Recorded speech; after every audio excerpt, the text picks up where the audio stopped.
you are, it's who you are, and I'm loved by you. It's who I am, it's who I am, it's who I am. You are perfect in all of your ways. You are perfect in all of your ways. You are perfect in all of your ways to us.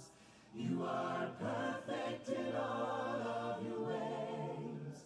You are perfect in all of your ways. You are perfect in all of your ways to us, to us. Your light broke through my night, restored exceeding joy. Your grace fell like the rain and made this desert live. You have turned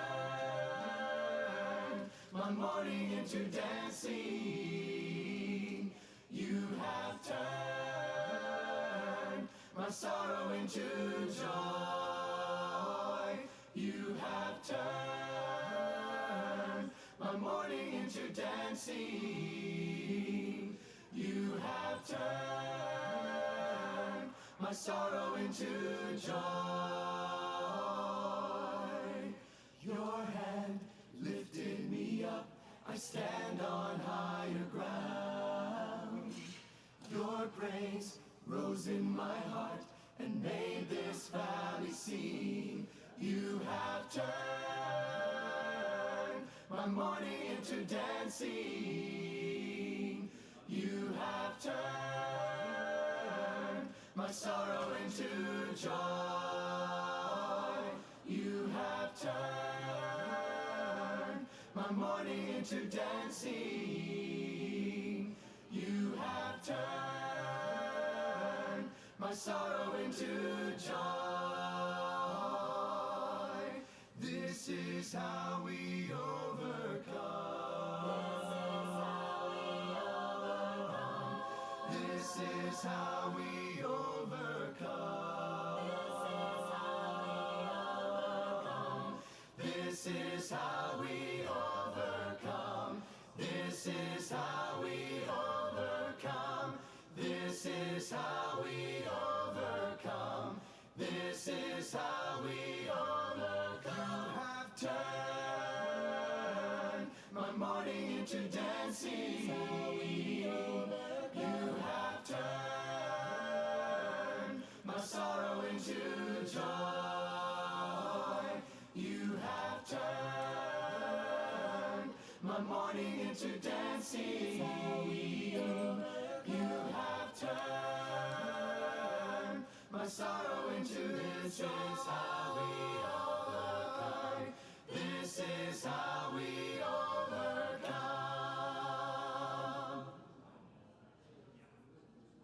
These are the days of Elijah, declaring the word of the Lord. And these are the days of your servant Moses, righteousness being restored.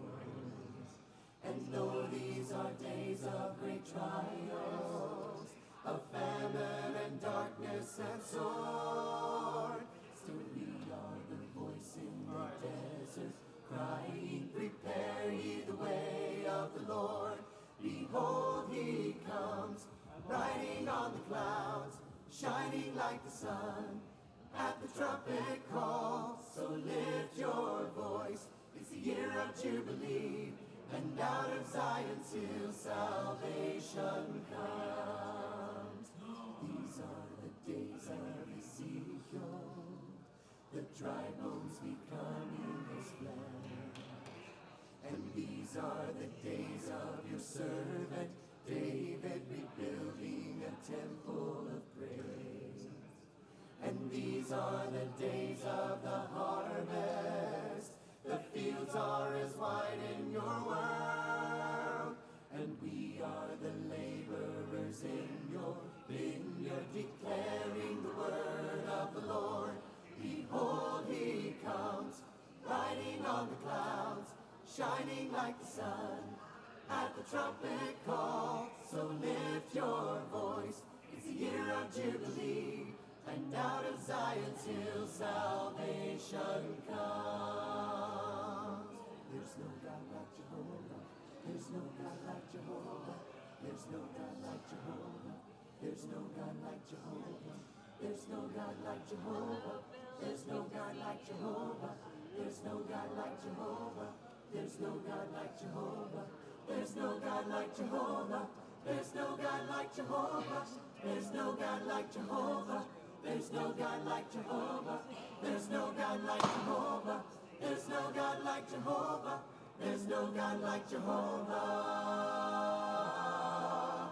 Behold, he comes, riding on the clouds, shining like the sun.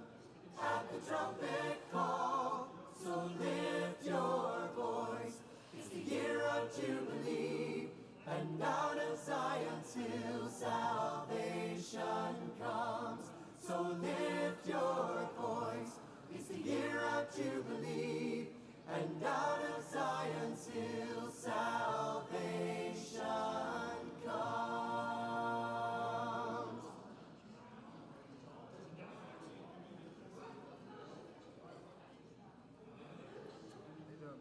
Lay your burden down, every care you carry, and come to the table of grace, for there is mercy. Come just as you are, we are all unworthy to enter the presence of God, for he is holy. Lift up your heart, lift up your hands, fall on your knees and pray, for the King of Kings and the love he brings is here in this place. We raise our voices, raise our song, offer him our praise, for the King of Kings and the joy he brings is here, he is here in this place. Lay your burden down, every care you carry, and come to the table of grace, for there is mercy. Come just as you are, we are all unworthy to enter the presence of God, for he is holy.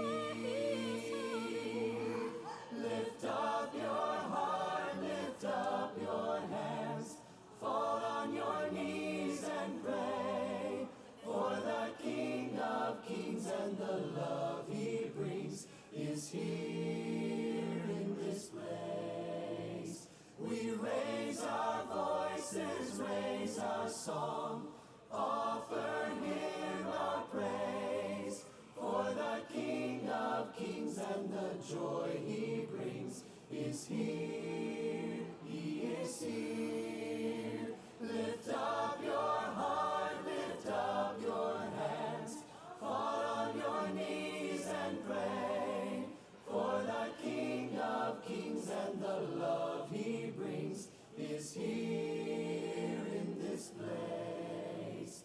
We raise our voices, raise our song, offer him our praise, for the King of Kings and the joy he brings is here, he is here. For the King of Kings and the joy he brings is here, he is here in this place.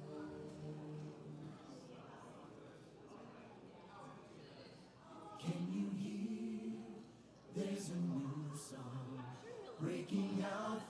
children of freedom, every race and every nation. Sing it out, sing a new hallelujah. Let us sing love to the nations, bringing hope of the grace that has freed us. Make him known and make him famous. Sing it out, sing a new hallelujah. Arise, let the church arise. Let love reach to the other side. Alive, come alive. Let the song arise. Let the world sing a new song, reaching out with a new hallelujah. Every son and every daughter, everyone sing a new hallelujah. Arise, let the song arise. Let love reach to the other side. Alive, come alive. Let the song arise. Let the world sing a new song, reaching out with a new hallelujah.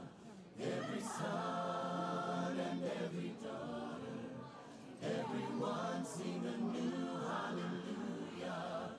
Arise, arise, let the church arise. Let the church arise. Let love, let it reach to the other side. Reach out to the other side. Alive, alive, alive. Come alive. Let the song arise. Everyone sing a new hallelujah. Everyone's Test, test, 1, 2. Test, test.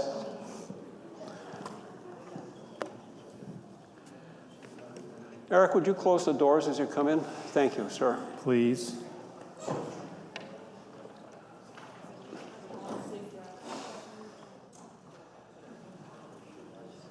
Thank you, Eric. Welcome to Friends Day. It's good to have you here. And I was asked by Bruce's brother, what was our topic for today? And I said, God. And he said, well, that's a little big. And I said, well, it's really Moses. And then how much does that really shrink it down? Not that much. So it's a call to be changed, encounters with God.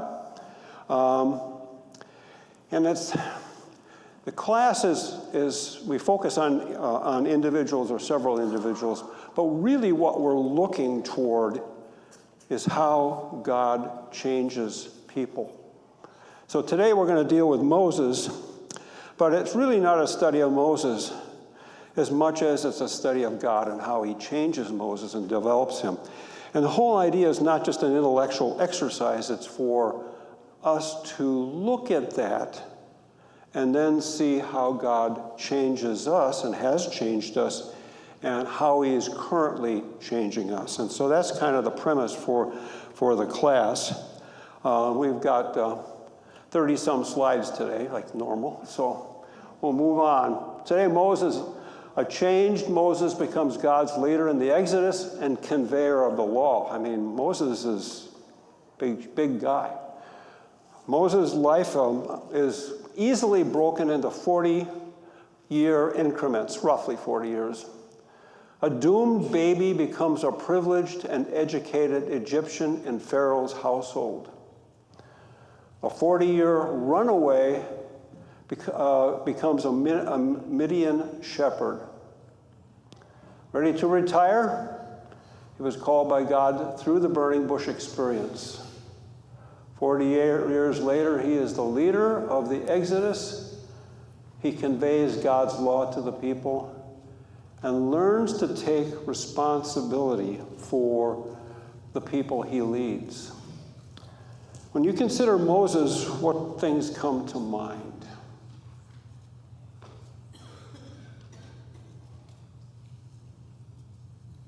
Anything about Moses? He was quite old. He was quite old when he was demonstrating love leadership. Quite old when he was demonstrating leadership, yeah. Yeah. Well, that was the excuse he gave God. We'll see that in a minute. I'm not sure how much you actually did. Maybe this is from Hollywood's movie portrayal of him, but he was a great leader in Egypt. But when God asked him to lead his people, he was very reluctant. I can't talk, I can't do this. I don't know. Yeah, he grew up in Pharaoh's household. There's very little we actually know about Moses living, but we would have assumed that he had gone to military school and all kinds of things, leadership school. Yeah. In front of the masses and tell them what to do. Yeah, so if you were brought up in a ruler's household, there'd be a certain amount of power that you would exhibit, or just poise. And Right. And then he goes to contrast that with God asking him to lead. He's like, whoa, wait a minute, I can't do that. Yeah, well, his mindset was a little different at that point in time, so we'll get to that when we get there. Anything else about Moses? Remember the little basket that his mother placed him in with pitch on both sides of it so it would float, puts it out in the Nile. Sister watches. Pharaoh's daughter, just by accident, of course, sees the baby and then takes the baby and realizes it's a Jewish baby that's supposed to have been killed because that's what the Pharaoh was doing. And then Moses' sister says, I know a woman who will nurse him. His own mother gets paid to nurse Moses. And in those days, there were probably, the speculation is 4, 5, 6, even 6 years. And so Moses' mother probably had some influence on him at this point in time. Ron? He had a violent tendency. He actually killed someone. Yeah, he did. We'll see that. That's right. He did have a violent tendency. Mike?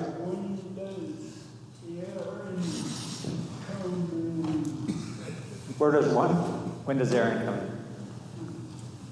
Aaron comes in, well, it was older brother, so he doesn't come in until Moses is called by the burning bush. Actually, physically, they meet each other. He's a lot like us because he chooses to question God if he's making the right point, if he's choosing the right person. Very few people in the Bible actually say, here, I am. Right. True. That's true. Yeah, It very is few true. folks in the Bible just automatically true. say, okay, God, let me do what you... Moses was good at asking questions. There's no doubt about it. All right. After the first 40 years in Pharaoh's household, he is brought up to be an Egyptian noble. Then comes a breaking point in his life and a new job in the Midian desert. One day after Moses had grown up, he went out to where his people were and watched them at their hard labor. He saw an Egyptian beating a Hebrew, one of his own people. Glancing this way and that, and seeing no one, he killed the Egyptian and hid him in the sand, just what Ron had said. When Pharaoh heard about this, he tried to kill Moses, but Moses fled from Pharaoh and went to live in Midian. I think this is yours. Yeah, so starting to dig into the story a little bit. I mean, obviously we fast forwarded through all that Egypt piece to work through to some of the time in Midian with Moses here. And so now we have a priest of Midian, had 7 daughters. They came to draw water, filled the troughs to water their father's flock. Some shepherds came along and drove them away. But Moses got up and came to their rescue and watered their flock. So based on what you were saying before, he is not afraid to engage. Or to be the protector of the ones who are being sort of minimized or abused in some cases. So when the girls returned to Reuel, the father, he asked them, why have you returned so early today? So what's the implication there? Takes a long time. And what else? They had help. And what kind of help, though? They had Moses to intervene and do what? Get the bad guys away, right? So obviously this was a daily thing that was going on. Such that it always took the girls so much time to do this. And then today they come back, it's like, wow, how'd you do that so fast? So I'm not sure about Reuel, because you'd think at some point he'd send some people along with his daughters to make it easier, but apparently it was a daily thing. But Moses to the rescue in this case. And then they answered an Egyptian, interesting also, right? An Egyptian rescued us from the shepherds, so he looked like an Egyptian. He even drew water for us and watered the flock. And Dad says, where is he? Why did you leave him? Invite him to have something to eat. That sounds like anything a good dad would do when he hears something interesting about some guy that might have protected the daughters. So what do you see in this? Just this little scene here. Moses has gone through some chaos. He's gone through some tragedy. He's on the run. And while he's on the run, he encounters these women, these girls, the daughters of Reuel. And then you see Reuel starting to be curious about this, and he does invite him in. What does it tell you about Moses in this part of the story?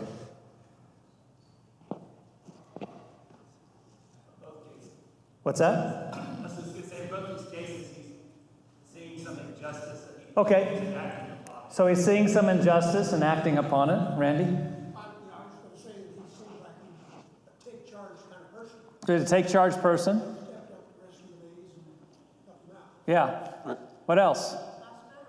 Hospitable. Okay. I think the father knew he had a bunch of daughters, and one of them might be. Yeah, we might try this out, right? There might be a match. Especially in Midian, where there's not a lot of opportunity. Not a lot of opportunities there. Not a big environment. So what else? What's in the backdrop here? Who's in the backdrop here? God. Isn't that interesting? Sometimes we just look at it, it's like, oh, a fascinating story, and it just happens that way. But God is in there. Like in our lives, we can look back sometimes and we can see the handiwork of God as he touches and moves our lives. And sometimes we're like, wow, that was just an amazing thing that happened to me. But it's God in the background a lot of times. Mike?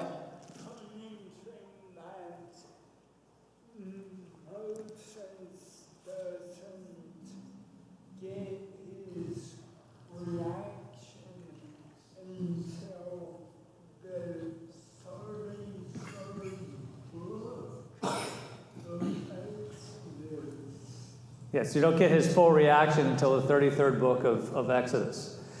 So the outcome of this encounter essentially is Moses gets a wife, and then he gets a job as a shepherd, as he's a shepherd for Reuel and the family, and he moves into that. And we have a little map here. Mike, you're the expert on the maps. You want to just walk us through the geography here? Yeah, if I can find the pointer. There it is, right there. Here's Egypt. He would have come from this area, right? Here's Goshen right here, where the Delta region is. And here is Midian. It's not all easy. This is the Sinai Peninsula. This is where they think Mount Sinai is. There's some argument over that. So it's quite a ways away. I mean, when he left Egypt, he wanted to make sure that Pharaoh couldn't get a hold of him. How far away? Yeah, as far away as possible. And so, and of course, the Gulf on the left side is the Gulf of Suez, and the Gulf on the right side is the Gulf of Aqaba, and you've got the Red Sea below that. It's good to know the geography because it gives you a sense. And what's to the east of Midian? It's just sand. So he's in a desolate area. There's no doubt about it. So, first 40 years up there in Egypt, and now we've got the next 40 years here down in Midian, and now we're into. Oh, we didn't get the new in there. All right, now we're into Exodus 3. I'm going to read verses 1 through 6 here, and then you think about this question as we look through it. as I read through it. So 40 years, so in verse 23 of chapter 2, years have passed, the king of Egypt's dead, Israelites continue to groan under the burden of slavery. They cry out for help, their cry rose to God. God heard their groaning, he remembered his covenant promise to Abraham, Isaac, and Jacob. He looked down on the people of Israel and knew it was time to act. So that's the lead-in to chapter 3, as God looks down, he hears his people, and he knows it's time to act.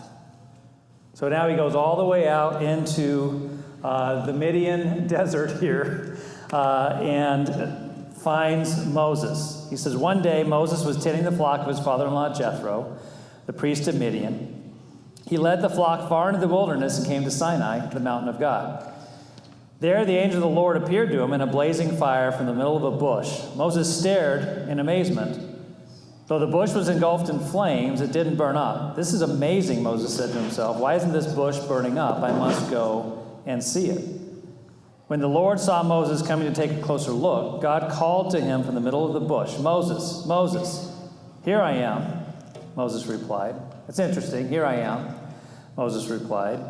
Do not come any closer, the Lord warned. Take off your sandals, you are standing on holy ground. I am the God of your father, the God of Abraham, the God of Isaac, and the God of Jacob. When Moses heard this, he covered his face because he was afraid to look at God.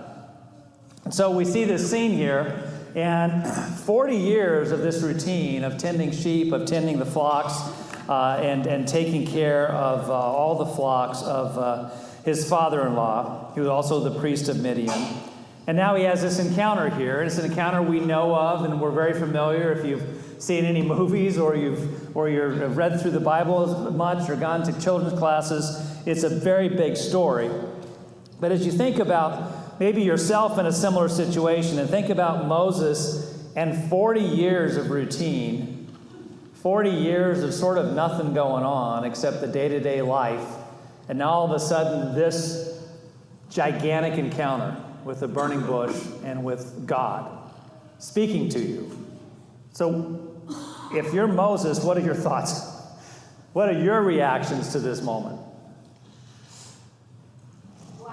Wow. That says it all. Wow, something is finally interesting is happening to me, right? Yeah, when something big happens in our lives and we've had a bunch of normal going on, we don't always react that way. It's like, oh, good, something interesting is happening to me. But wow, right? He's going, wow, what else? What other thoughts might you have if you be Moses in this situation? Mike? Oh, maybe overwhelmed. Yeah. Maybe overwhelmed. That's a lot to take in. I mean, you haven't heard hardly anything in 40 years, right? Except for the sound of the flocks and maybe the household and all the activity there when you go back. But overwhelmed. There's a lot to absorb. Danny? Do you think that Moses had to make the first move? First move in terms of what? In approaching the bush. The Lord spoke out when he approached the bush. He didn't say, Moses, come here. Yeah, I think he's drawn by the flames because it's not burning up. And so he's looking at it going, this is amazing. I need to look at it closer. He could have walked by, just said, well, hey, that's He could have gone, oh, that's interesting. I'm not. Exactly. But you might be looking for anything interesting if you're out there with flock. You never know. Yeah, so he had to approach it in some way. Yes? He's calling him by name. Calling him by name. It's not just a random encounter. It's like Moses. Here I am. Here I am. Any other thoughts, observations? I think he was wondering what God wanted him to. Yeah, so he's beginning to think, wow, it's interesting, it's amazing, something interesting happening. What does God want from me? Could start being an inkling of a thought that comes to his mind. I would think that. Yeah. What Yeah. do you want me to do? Yeah. And we sometimes do think that, don't we? It's like, what does God want from me? What does he want me to do? We sometimes have that same exact thought. Yeah. Based on his reaction, you would think maybe that he was thinking, this is my day of judgment. Oh. Yeah, this is my day of judgment. This is the day that God punishes me for killing those. Yeah. Yeah, there'd be some fear, perhaps. So we'd never forget stuff like that, would we? Good point. Yeah, you're always hoping you don't get found out. Yeah. What the problem is, God always knows it. He knows all the time. Yeah. So it might be, there's all these emotions in this moment. And so he's really processing things. And then God says, I have indeed seen the misery of my people. So it ties into the end of chapter 2. I've heard them crying out because of the slave drivers. That would connect with Moses in a way because he saw the slave drivers, right? 80 years ago, not 80 years ago, let's call it 60 years ago. But he would respond to that. I'm concerned about their suffering. So I've come down to rescue them from the hand of the Egyptians and to bring them up out of that land into a good and spacious land, a land flowing with milk and honey. And now the cry of the Israelites has reached me, and I have seen the way the Egyptians are oppressing them. So now, go, I am sending you to Pharaoh to bring my people, the Israelites, out of Egypt. So you can almost see Moses here buying in and nodding to some of the rest of this stuff, right? Really understanding and identifying with it, because he's like, okay, oppressors, and I understand that, and I reacted to that. And now God closes with, so now I need you to go and go to Pharaoh. What's that? Whoa. Now it's like, what? What? Yeah, it's back to Egypt. And I think the one thing I think I would have said to myself, I'm retired. I mean, he's been there for 40 years. And it's been pointed out, he's a take-charge guy, a violent guy to some extent. And what do you think happened in the 40 years? Why 40 years? Mike? God makes it abundant when realize 40 is a spiritual number. Okay, so he's saying that 40 is a spiritual number from the Bible, and from 40 days, you got 40 40s. It is for him. It So certainly is. 340s and Yeah. 120. Yeah. Could it be that 40 is the lifespan of a person that this kind of showed you that is generational? Yeah, usually 40 is 2 generations away, so that would put some space in between him. There's no doubt about it. Maybe, just maybe, God is also smoothing Moses out a little bit.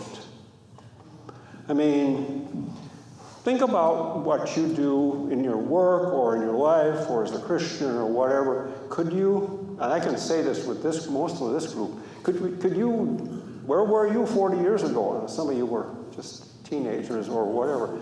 But 40 years, I look back at 40 years ago and I remember where I was. I wasn't even here. We were back in the upper Midwest, and things have changed a lot. But I think God worked on him. And the question is, how would you have felt if you were Moses? We kind of covered that already pretty well.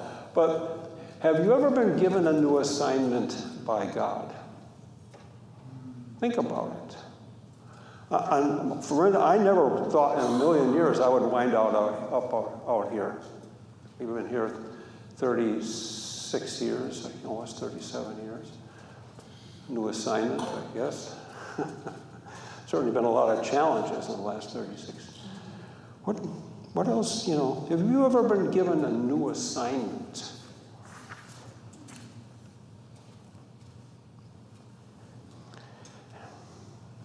We are right with you, but it sounds like about the same time, and those end up right here at that moment, but we can't do it in Oregon.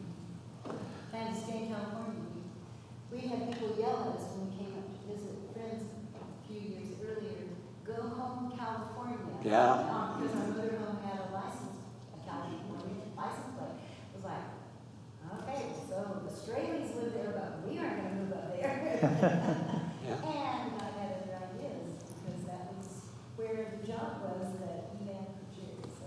Right. We decided, not the best, we could do that, that was really what we was supposed to do. So. And since then, any tension between Oregonians and Californians has mostly disappeared.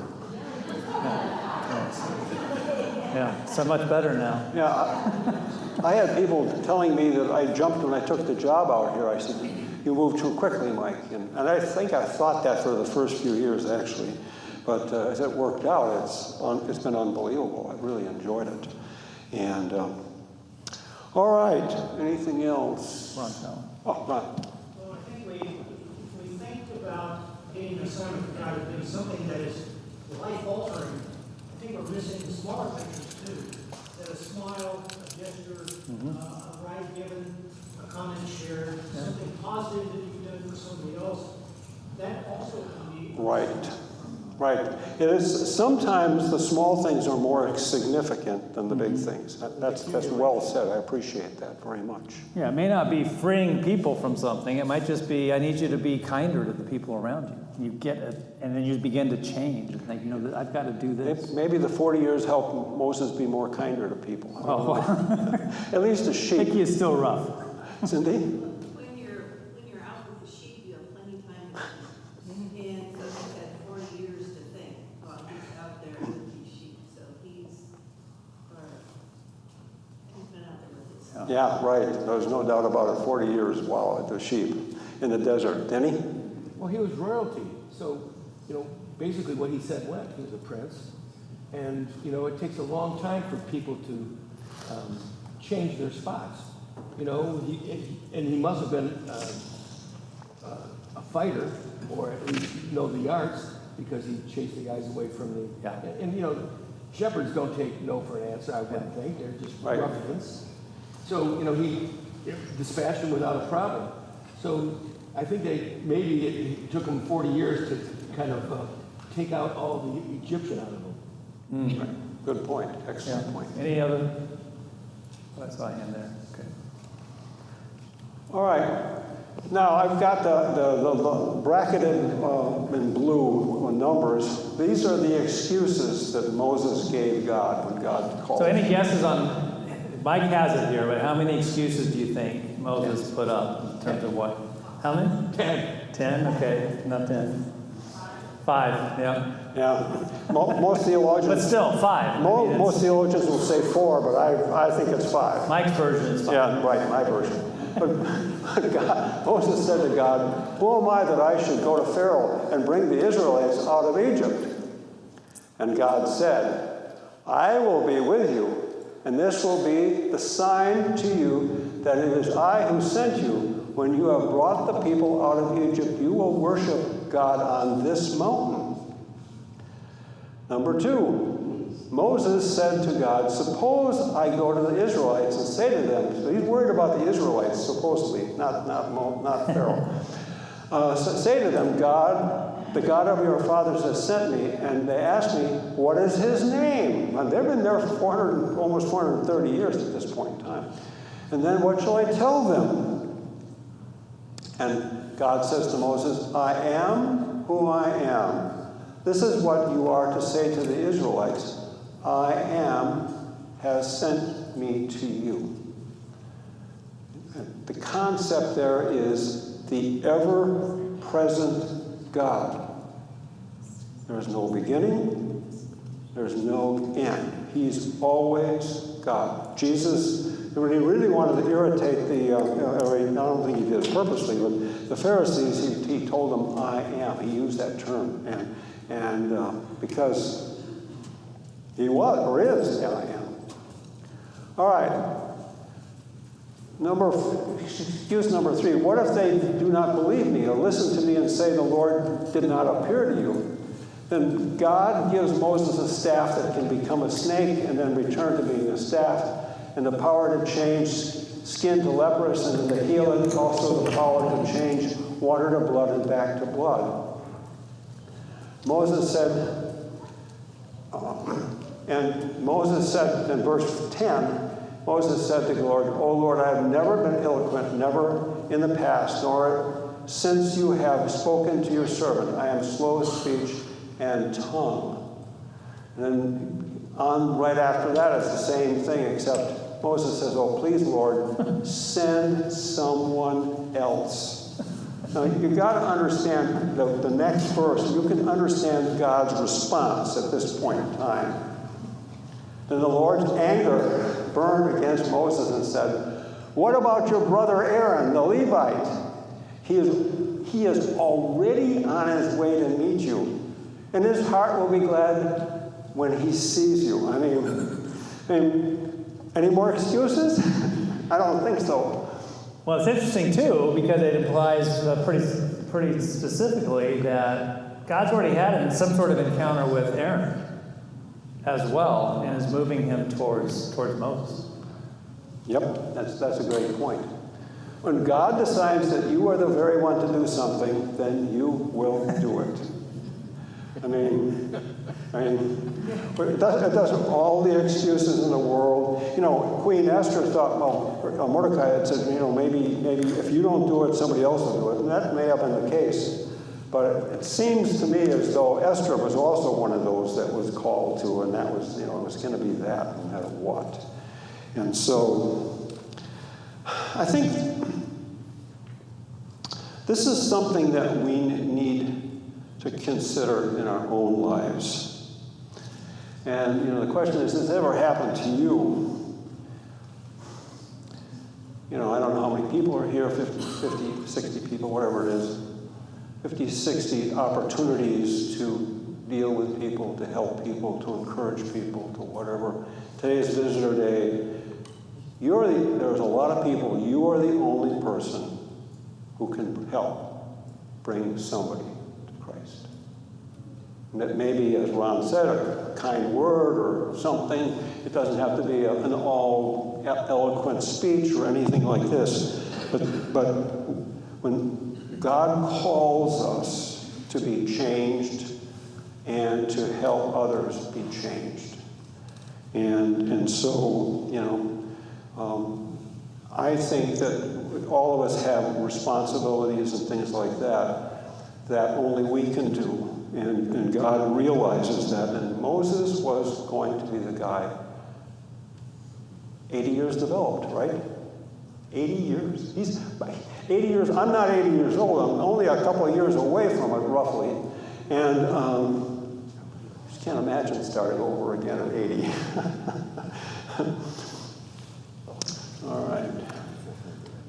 All right, so you've got this opportunity, and if you just think back through, Moses does move on and goes into Exodus, goes into Egypt to free the people. When we reflect on his questions back to God, what we call his excuses, any of them in there that you just think, it didn't really hold any water? No. I mean, they're legitimate. He's clearly processing things, right? He's clearly trying to see what's next. I don't know in your life if you've been asked to do something in a career maybe, or you've been asked to step up to leadership. Questions are usually pretty good to ask in those moments. And his concern about credibility also is maybe they won't believe that you actually talked to me, so how will I be credible? That's a legitimate kind of concern on his part. And I think some of the things like in my life is I'm an expert at creating all the reasons why I can't do something.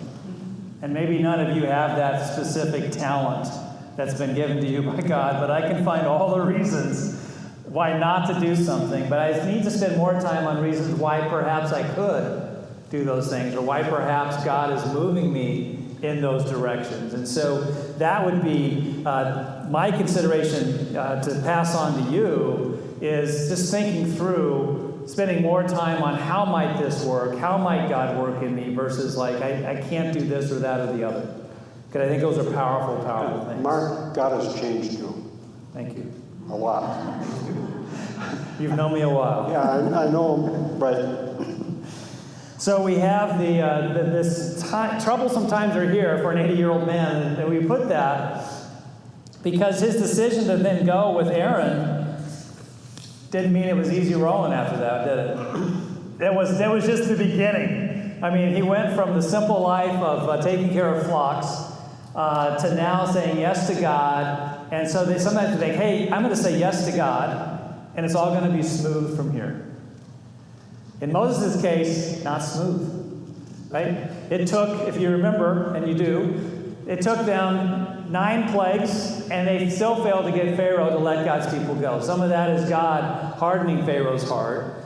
But 9 encounters with Pharaoh, he walks in, has to say, hey, I'm here to get the people out. And Pharaoh's like, yeah, not happening. Finally, Pharaoh does relent after the death of the firstborn. Then he changes his mind after he lets them go. And then he dies in trying to bring them back when the water falls back across them. After, oh, by the way, the waters were parted and the people just walked across and did it on dry land. And then, but now we have God's people being free. So now you think, okay, it's all good from here. And we got out, so now it's going to be easy sailing. But you've got to remember that it's 40 years, essentially, of this back and forth with God's people. What do you remember about the people and this time with Moses during his last 40 years? Easy breezy?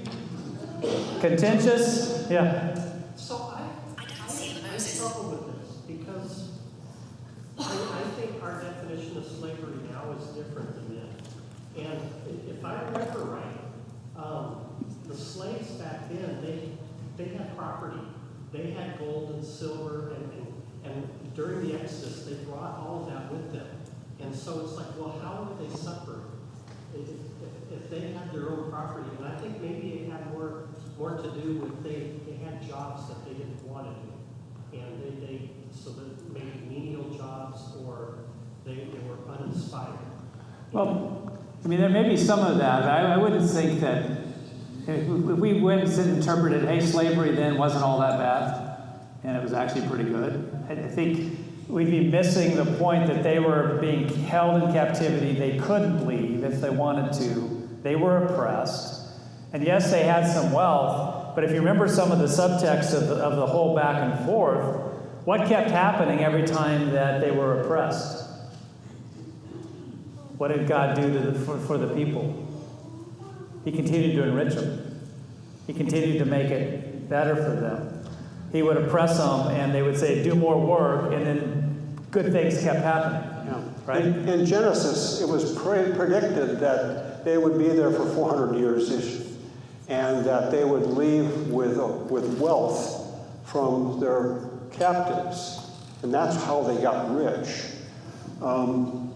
At this time, slavery was probably as bad as it gets in Egypt. And later on, the Roman times, maybe is what you're referring to, is probably more accurate.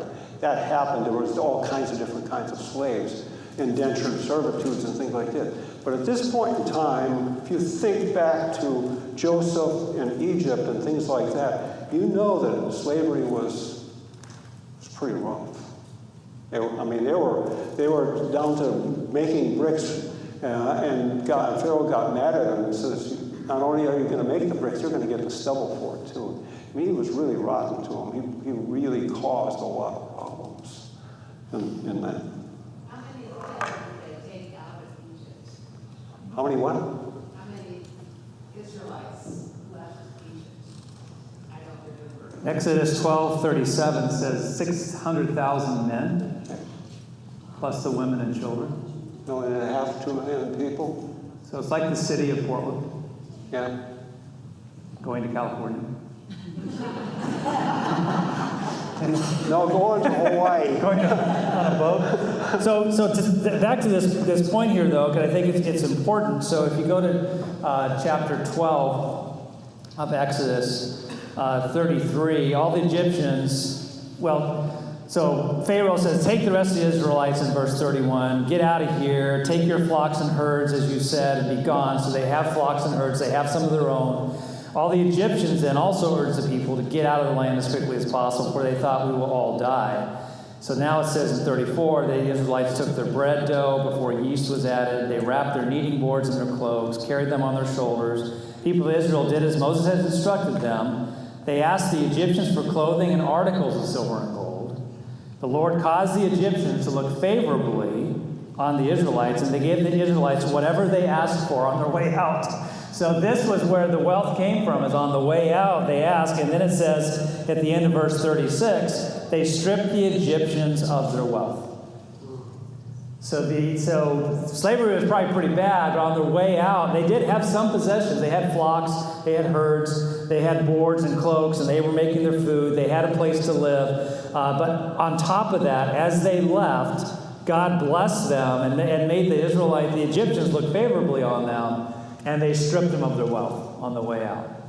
And so that's where a lot of the wealth came from there in Exodus 12. So it's an interesting beginning time for this group as they begin to go through the wilderness. But again, it is this cantankerous relationship throughout the 40 years of people longing to go back to what it was like in Egypt. And we just move a little bit ahead here because Moses is asked to even further step up into leadership and go up on a mountaintop with God. Okay, Moses must step up to leadership. This is, does anybody not remember Pogo? Pogo was a comic strip. I didn't particularly care for it. But it says, I have met the enemy, and the enemy is us.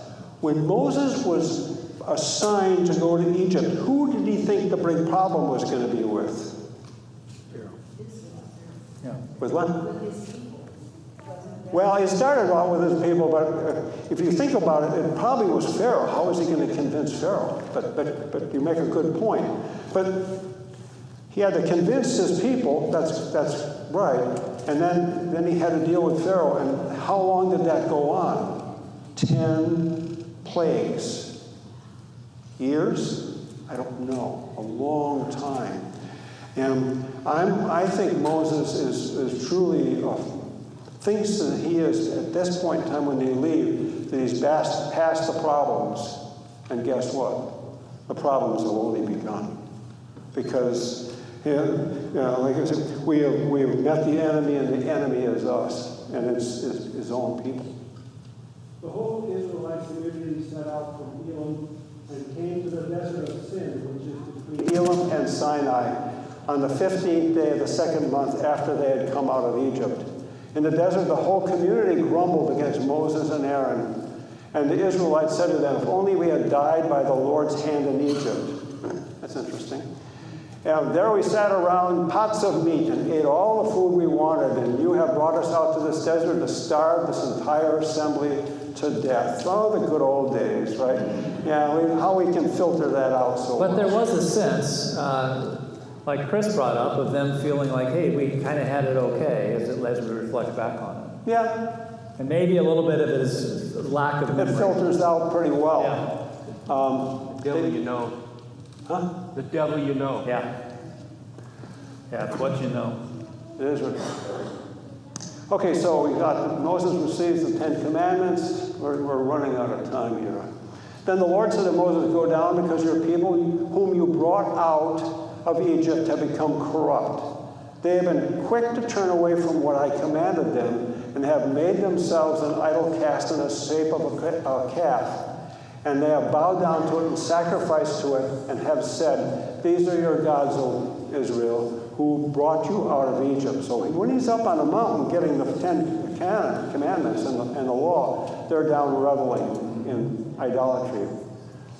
I have seen these people, the Lord said to Moses, and they are stiff-necked people. You leave me alone so that my anger may burn against them, and I may destroy them, and then I will make you into a great nation. Quite an offer. I mean, that's, you're looking at, a lot of exclamation points.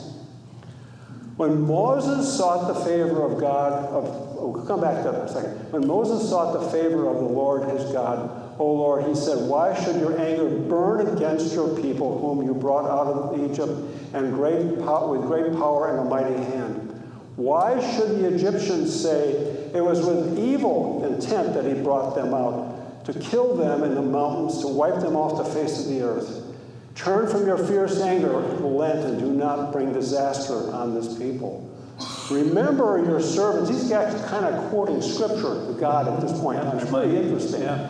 Abraham, Isaac, and Israel, to whom you swore by yourselves, I will make your descendants as numerous as the stars in the sky, And I will give your descendants all this land as I promised them. It will be their inheritance forever. And then the Lord relented and did not bring on his people the disaster he had threatened. The word relented properly means to sigh. Just to, it's just, do I really have to put up with this anymore? Did God really change his mind, or is something else going on here? And how has God changed Moses here? If you've ever been put in a position where you had to do it, and it was only you, and it was going to be a miserable task, and you got all the excuses in the world, but you're going to do it. And that's called ownership. Anybody who's a parent here knows about that. Elders, deacons, ministers, we all owe to God to do what he has called us to do. And each one of us has been called to do something. So God has really kind of, in my mind, he's kind of what God, he put Moses, kind of took the blocks to Moses, and Moses, by going in another direction, now all of a sudden Moses is taking on God's perspective, and he's saying, no, we can't do that. For one thing, I don't think he wanted to. 80? Are you kidding? It's amazing growth, though. It is. It is an amazing quote. It is. It is absolutely amazing. Taking responsibility for his people. He's taking on God's perspective, ownership. We must learn to take on God's ownership. And I'll let you finish. Yeah, that's sort of the rhetorical question for us. Back to that last one is trying to learn to take on God's perspective. It's not easy. It's hard, but putting ourselves in that conversational place with God and trying to understand, please God, reveal your perspective to me. Give me insight into this situation. There's power in that type of prayer. Even though, in a way, I'm at the top of the mountaintop, and it was a pinnacle moment, I believe, for Moses in that conversation, because God offers him, I'm going to get rid of them and start a new nation under you, just like under Abraham, and we're going to go again. And Moses steps up and does a very mature thing, and you think that is his pinnacle shining moment. And from there, again, all roses, but there were still troubles. There were still things going on. And you remember in Numbers 20 even, to get water from a rock, Moses was told to simply speak to the rock, but for a bigger display and out of anger, he strikes the rock, and that then keeps him out of going into. And he says, do we have to provide water for you? Right. And the term "we" takes on God. He's like God himself. And so in that anger, he acts as if he's also God, and then that keeps him out of the promised land. But he gets to go up on a mountain and see that before he rests in God. So there's still ongoing things. In the wrap-up here, we can see from the beginning to the time we lose sight of Moses that he is a changed man. And he was constantly changed and shifted by God. The burning bush was a big 180 pivot for him. There were some others too, the mountaintop experience, probably the plagues, as he continued to grow and be shaped and to learn. This, I've always been amazed at. It's a beautiful scene in Mark 9. It's where we'll close and then pray. But Moses was there with Elijah in the Transfiguration with Christ. So it's amazing to me to think about all the characters that could have been in that moment. And Moses is one of those, along with Elijah, and they appear there talking to Jesus. So if you get a chance, read through Mark 9, read through that moment. It's a beautiful moment for Christ, a beautiful moment thinking about Elijah's impact and Moses' impact, and the fact that those are the two that were involved, I think is so interesting and fascinating. I added a slide. You added a slide? Yeah, I added a slide. Besides the next week? Oh, here we go. Oops. I had it. Go I backwards. hate this thing. There it is. Happy birthday, Mark. Thanks. Appreciate it. Next week, we're going to look at God of the marginalized, the ordinary, a few different stories in Christ's life and also in Acts around people that we might not normally think of as the big highlights that get the big headlines necessarily, but they're people that throughout all of our life we see, and God too constantly is open and looking at the marginalized and the ordinary, and trying to find them and put himself into their lives. Let's close with a prayer. Almighty God, we thank you for this time. Big subject of Moses, lots to cover, more than we could even look at. Such a big story of you shaping not just Moses, but the lives of your people, and how much you do care for your people, but how you also at times are frustrated. Father, we pray that you would not be frustrated with us, that we would find ways to impact the world around us, to impact the community. And maybe not think so big as just to think, who's the next person that I need to touch for you, God? Who's the next person that might need some encouragement, some uplifting? And help us just to be more aware of that. And God, help us also, make us more aware of the moments where you're trying to get us to change, when you're trying to move us into new directions. And may we be receptive to those opportunities as well. Thank you for this time today. Thank you for the way you bless this body and the way you continue to bring new people to us. We pray that we would inject your life into this community. In Christ's name, amen.